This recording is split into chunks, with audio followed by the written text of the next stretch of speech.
Hello there, gamers. I'm the Orange Ranger. I guess you could say that playing ridiculously difficult adventure RPGs is just something that's in my blood.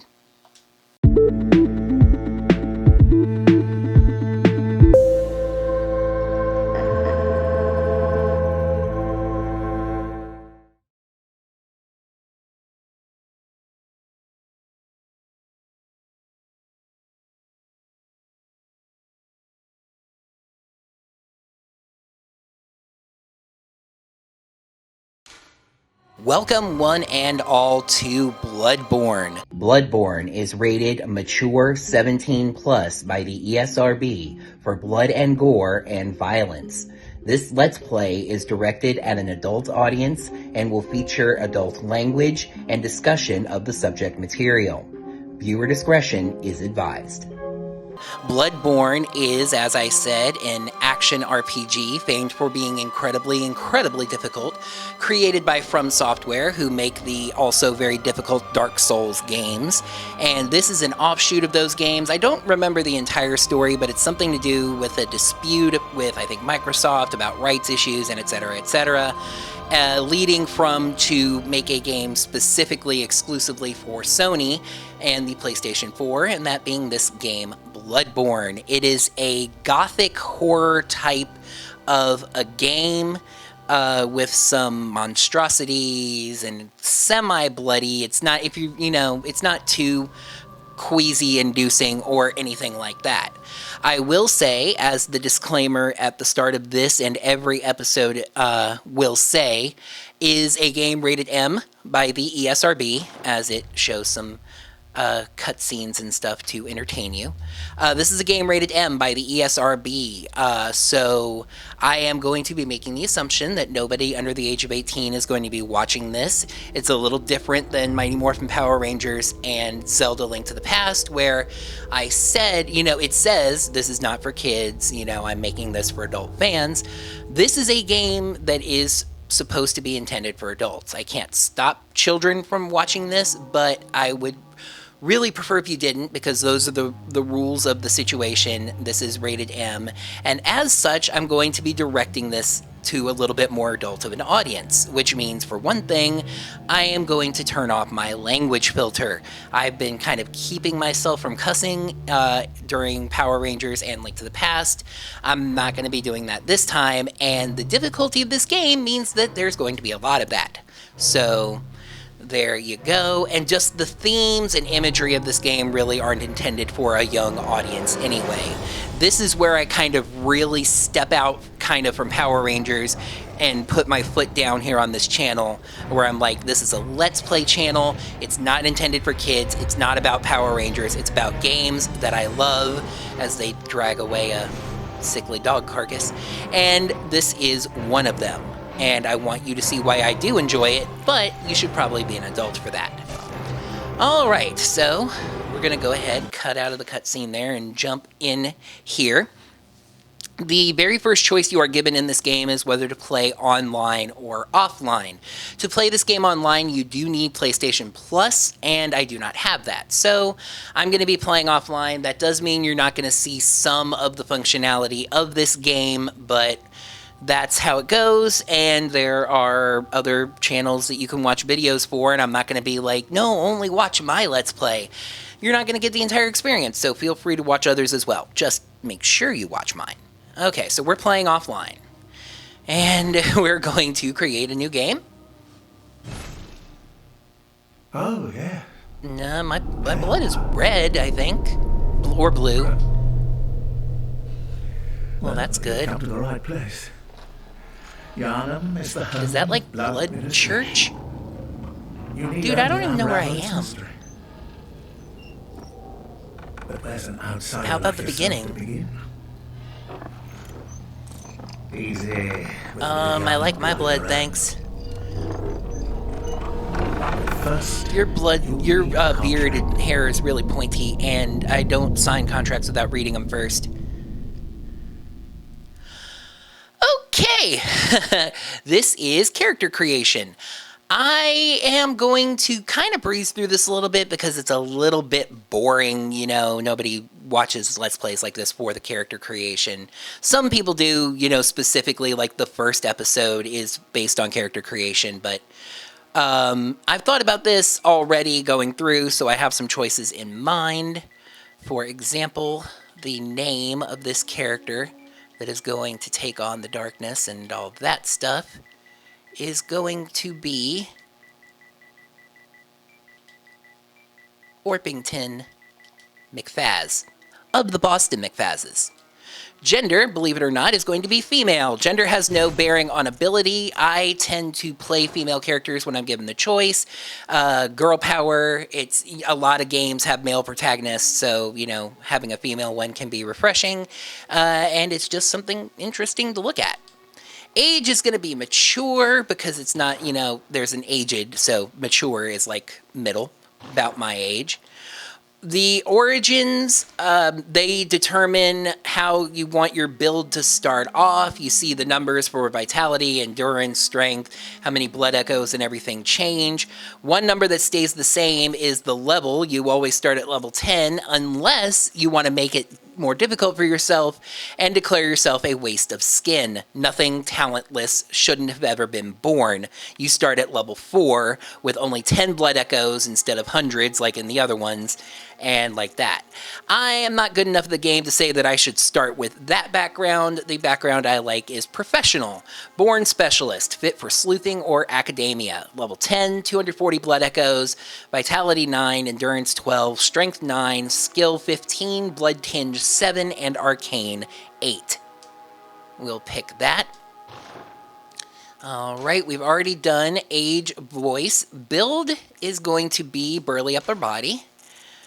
And then you can go into scale adjustment to adjust it specifically, but I like the base there. Then skin color, you pick kind of a skin color to start with, and then you can play with it some. I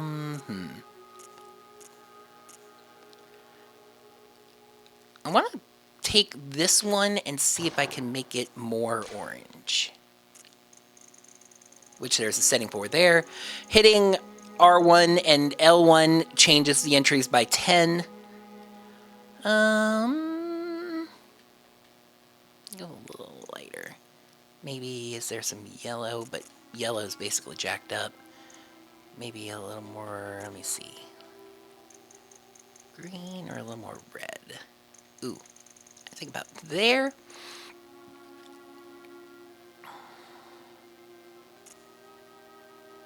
We'll go with that. Alright. Face details.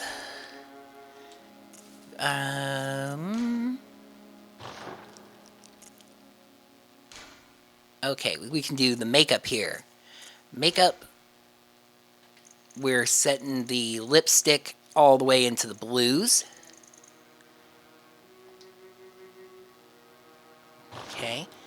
Eye area, I like turn almost everything to dark.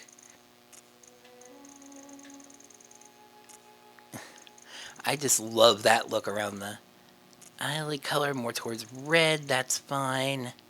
But dark eyeliner, dark eyeshadow, yes!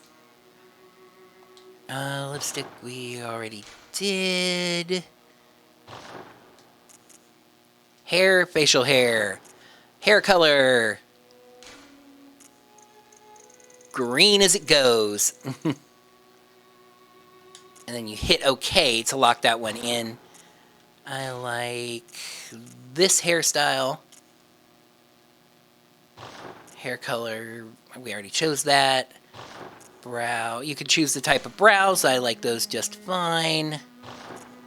Eyelashes are okay, I guess. Pupils is actually referring to irises, and I want hers to be 2 different colors. I want her right eye to be red, and her left eye to be white.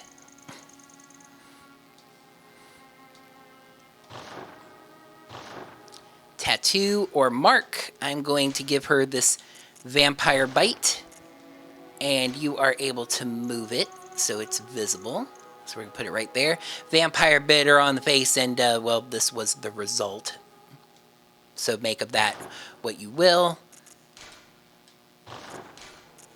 These are the glasses I like. Am I serving looks or am I serving looks? There we are. That's Orpington McFaz, a mature female professional. Hit finish, and on we go. Sedative, liquid medicine concocted at Bergenworth, calms the nerves. Those who delve into the arcane fall all too easily to madness. And fire paper, coarse paper that applies fire to weapons when rubbed, a hunter tool found in the Healing Church workshop. Since the tragedy that struck old Yarnum, fire has become a... They don't give you enough time to read those.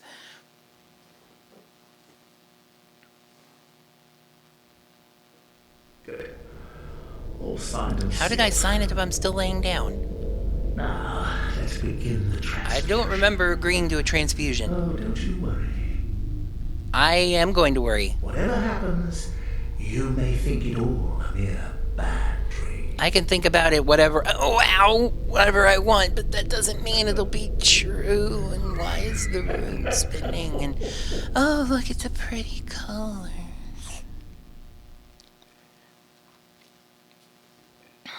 Hello? I'm ready for that milk and cookies now. Oh, they're putting Kool-Aid in me. That's fun. Nurse? Are you the nurse? Could I have some milk? And have you come to take my temperature? You look nice. Oh, sorry? Oh, somebody, the nurse is on fire. I didn't do it. That was not me. I promise. That was not... Hi. Micro zombies from beneath the bed. Where's your nose, little one? Oh, you don't have one either. Oh, you're getting real close to my face. I'd really rather... Oh, there's more of you up above. Okay, well, all right, I'm gonna pass out. Ah, you found yourself a hunter. Ambiguous meaning. Was she talking to the little people, the little micro zombies, saying they've found a hunter? Or is she talking to me, saying that I have found myself as a hunter? Anyway. Alright, well, here's a door, so let's get the crud out of here. Oh, that door opens. I know that sounds weird to be disappointed about, like, oh, that door opens. But let's get out of here. Oh, that door doesn't open from that side. That's cool. Okay. Seek pale blood to transcend the hunt. Okay. Right stick controls the camera, left stick controls your movement.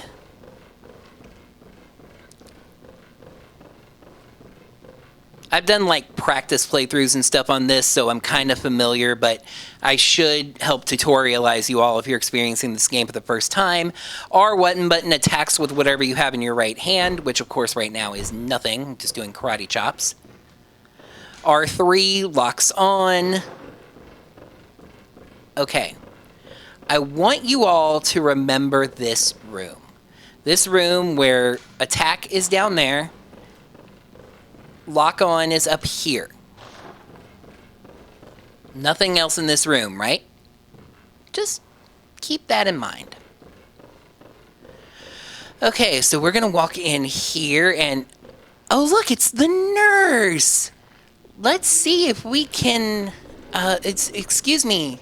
I know I maybe shouldn't be out of my bed, but I was wondering if... I'd rather... Oh, no. Okay. I'm supposed to... attack you with R1, so...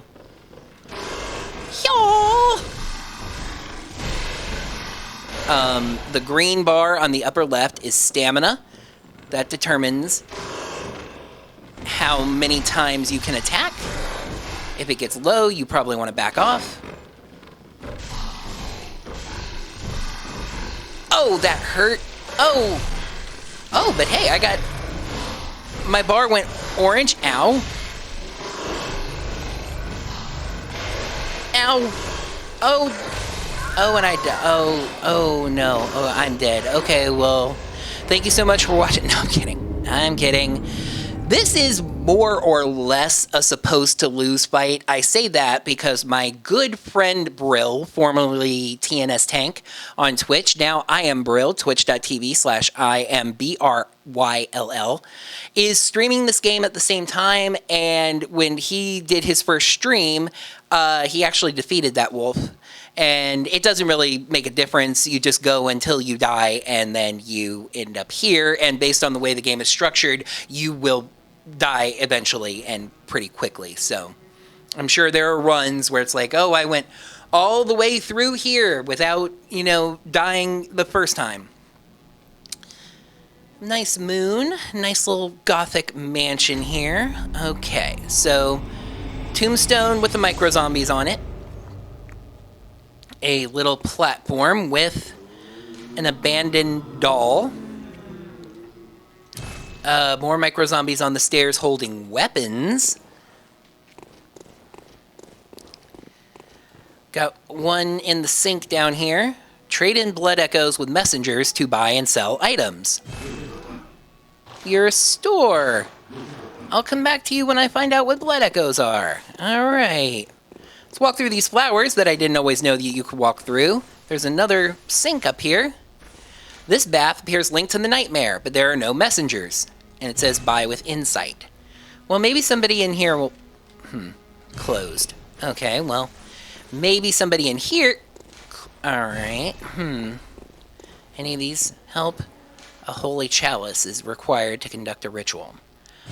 Okay, well, that's good, I guess. Excuse me for the moment. Oh, there's more of you. There's more of you. Okay, but, Alright, does one of you little micro-zombies have the key? The messengers offer you a trick weapon. Choose one. Trick weapons are wielded with the right hand and employed in beast hunting. The saw cleaver, the hunter axe, and the threaded cane. These weapons, trick weapons, means they extend, I will say. They get longer and have a wider ranging but less powerful attack, or a shorter and more powerful attack.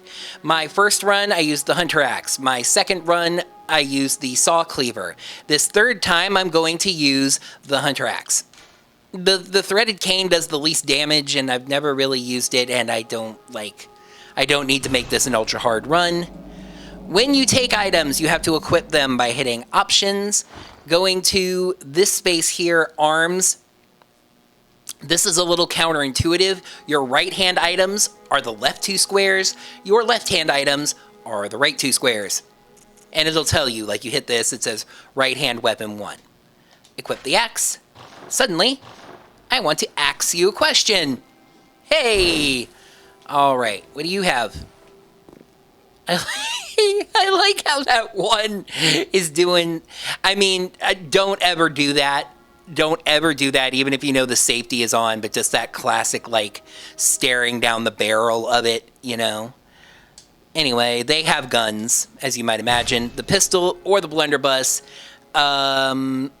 basically, like, you know, quick shooting or slower shooting and more damage.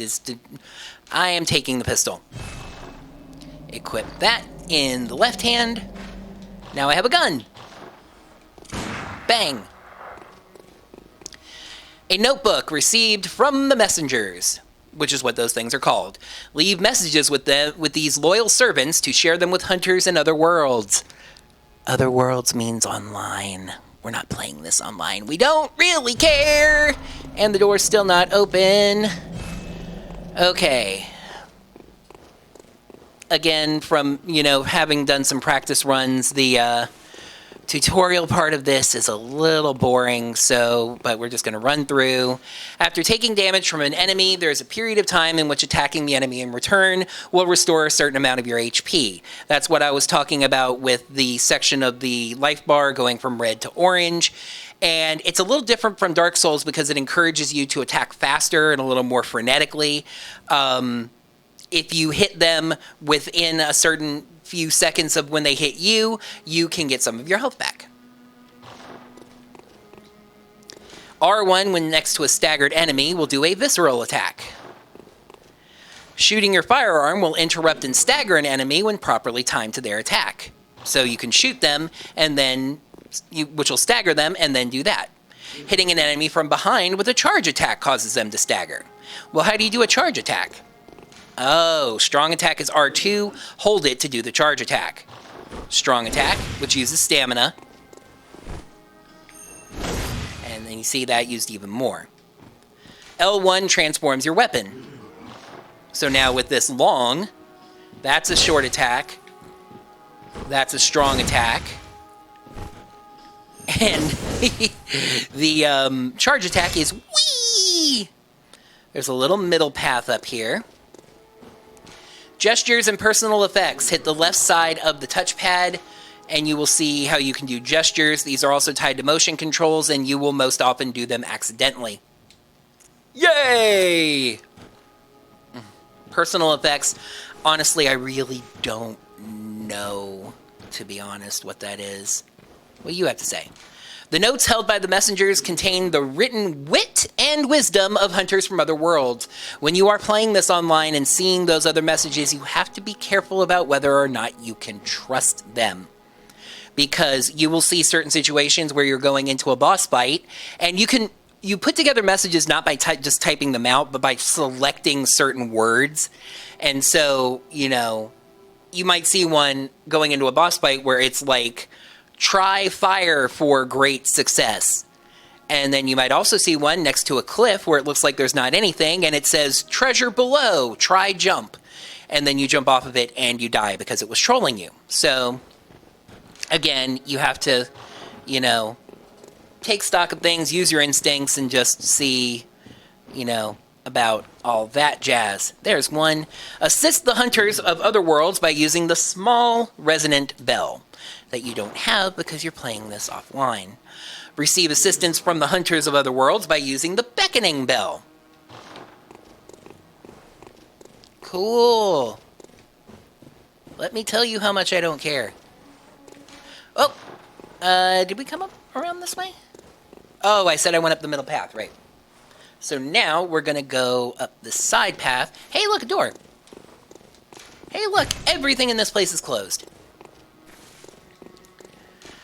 Pressing up on the directional pad will do an emergency Quicksilver bullet replenishment. This, use with caution, performing this action drains HP. Give up some of your health to get 5 bullets. Pressing left and right will switch your weapons. Square uses an item, and down will toggle the item. That's that square below the health and stamina bars on the upper left there.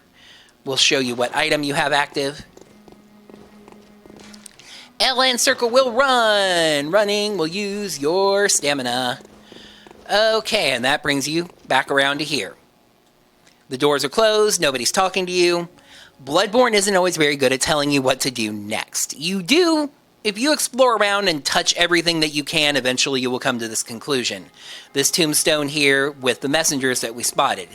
Touch that. Awaken at a selected location in Yharnam.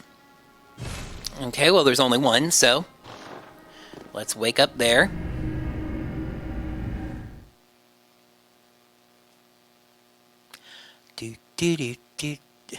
Blue elixir, dubious liquid medicine used in strange experiments conducted by high ministers of the healing church. Empty phantasm shell, empty invertebrate shell that is said to be familiar of a great one. The healing church has discovered a great variety of invertebrates, or phantasms as they are called. Black church garb, attire of the healing, okay. See what I mean? Do you remember that I said to remember this room? I want you all to remember this room. This room where attack is down there, Lock-on is up here. Nothing else in this room, right? There have been some additions. This is a lantern. A lantern will return you to the Hunter's Dream. You will be going there a lot for several very important reasons. Also, good to remember, though, and this is a good thing and a bad thing in the game's mechanics, doing so, when you come back to Yharnam, all of the enemies will be revived. So, that's important to keep in mind. Now, there's more messengers. We've learned about backstep and dodge. Circle is backstep, and L in circle is roll. So, just hitting circle does a backstep. Using it with a direction, we'll do a roll. Options opens the menu. L2 shoots. I already said that.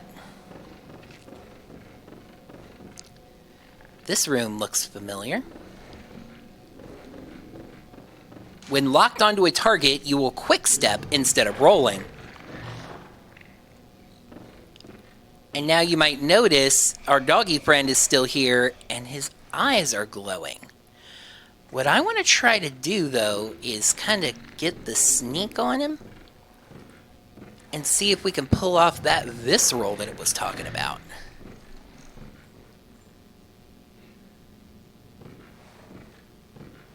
Nope. Holy crud, though. My charge attack took him out in one swing. Up in the upper right, 475.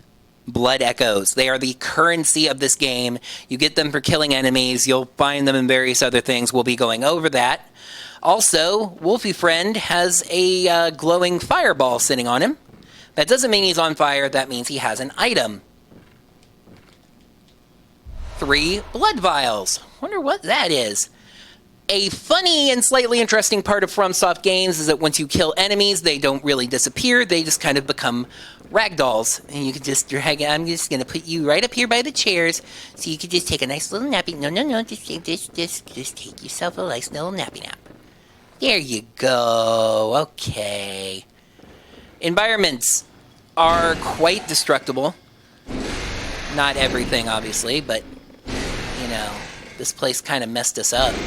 We don't even know how much yet, so. But alright, we've learned some stuff about dodging and attacking. We killed our first thing. Oh man, alright, another messenger blob. Blood vials restore HP, which you can do by hitting the triangle button. What does he have? More blood vials. We're up to 5. Imagine that. That makes me want to destroy everything on this wall. Okay, up the stairs. There's a door. This game does use that system where doors open kind of slowly to allow more of the area to load. Again, destructible environments in a lot of cases. There's a glowy ball over there. So many closed doors in this game. Well, there's a glowy ball over here too. 10 Quicksilver bullets. Now I have 19. Very nice.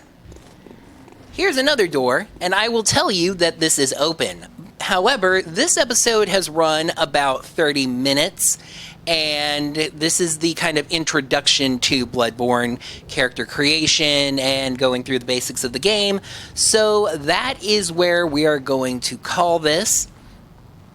Thank you so much for watching this first episode of Bloodborne. This is a bit of not necessarily taking a chance. I actually expect this series to do better than Link to the Past did, but, you know, it is going adult. Like I said, it is kind of stepping all the way out and saying, I'm a Let's Player that will play a wide variety of games. I'm not a children's Let's Player. I'm not a Power Rangers Let's Player. This is a deeper experience. So thank you so much for watching, whether you're a fan from Orange Ranger Videos, which is, if you don't know, my Power Rangers reviewing channel, or this is the first time you're seeing me. I appreciate you watching. Down in the comments below, tell me about the first character you created in Bloodborne. What did they look like? What kind of build did you go with? You might have heard, I don't really know a lot about the quote-unquote builds in this game, but, you know, like, what build did you go with? What kind kind of name? What was the skin color? You know, did you make them look weird or did you make them look like you? Let me know about all that down in the comments below. Hit that thumbs up button to let me know that you enjoyed this video. Please subscribe if you're not subscribed. I'm trying to get this channel towards monetization. I'm hoping the popularity of this game will be something that helps get me there, although I'm playing it because I love this game. It's very, very difficult, but it's very, very good. And, you know, like, comment, subscribe. And if you would like to support this channel in any way financially, check me out on Patreon, Ko-fi, or Teespring to get merch at Orange Ranger Videos. Until next time, heroes, may the power of the blood protect you.